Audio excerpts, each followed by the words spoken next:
मैं ड्राइवरी कर रहा था तो बहुत काफ़ी मेरा ज़िंदगी गंदा था। तो ज़िंदगी गंदा होने की वजह से मैंने काफ़ी कुछ गलत किया, तो इसलिए मुझे बीमारी एड्स का बीमारी हो गया। 25 साल की उम्र में रंजीत को HIV पॉजिटिव होने का पता चला।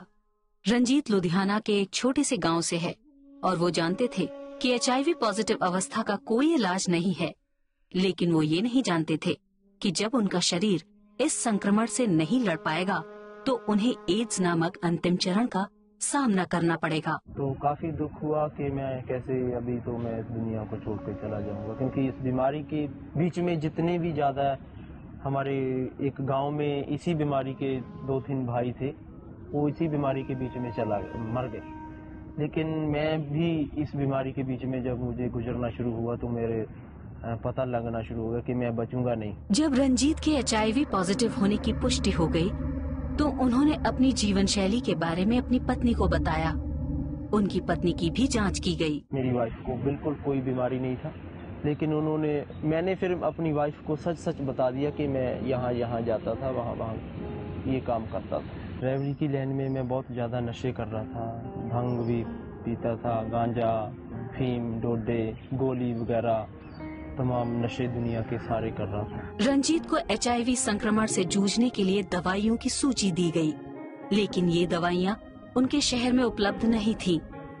बिना इलाज के उनकी सेहत तेजी से गिरने लगी। उन दिनों के बीच में बस चारपाई के ऊपर लेटे रहना, खाना पीना भी खा ही नहीं होता था ना। खाना पीना इस बीमारी में बंद हो जाता है। इस जगह पर बड़े बड़े हो गया, सिर्फ पानी और जूस वगैरह ही पीते थे। रंजीत के मन से ये उम्मीद जाने लगी कि वो कभी ठीक हो पाएंगे। कर तो कुछ नहीं सकता था, लेकिन बीमारी की वजह से ज्यादा परेशानी और कुछ सोचता भी नहीं था आगे कि क्या करूं क्या ना करूं। लेकिन रंजीत के परिवार ने उनका बहुत साथ दिया। वो ईसाई थे और हमेशा रंजीत की बेहतरी के लिए प्रार्थनाएं करते रहते थे और अब उनकी चंगाई के लिए दुआ कर रहे थे। ये बीमारी सुनते ही कई वाइफें तो छोड़कर चली जाती हैं, लेकिन मेरी वाइफ ने मुझे छोड़ा नहीं, बल्कि मेरे लिए लगातार प्रार्थना और हमारे संबंध में काफी अच्छे संबंध रहे। जब रंजीत को ये लगा कि अब कोई रास्ता नहीं बचा है तो वो भी ईसाई आस्था की ओर मुड़ गए। और कोई डॉक्टर भी मुझे चंगा नहीं कर सकता था, तो कोई ऐसा दुनिया में है नहीं था। लेकिन फिर मैंने यीशु मसीह की और अपना झुकाव किया। प्रभु मेरी वाइफ और मेरे लिए प्रार्थना करती रही, मैंने भी प्रार्थना करना शुरू कर दिया। प्रार्थनाओं के जरिए उनकी सेहत में सुधार आने लगा। रंजीत को बेहतर महसूस होने लगा। 1.5 महीने के बीच में मेरा जो घाव था, इधर भी घाव था और नीचे भी घाव थे, सब भरना शुरू हो गए। तो उसके बाद में मुझे महसूस होने लगा कि मुझे चंगा हो गया और मेरा शरीर भी और पूरा स्वस्थ होने लगा, उठने फिरने लगा, खाने पीने लगा, तो बातचीत करने लगा।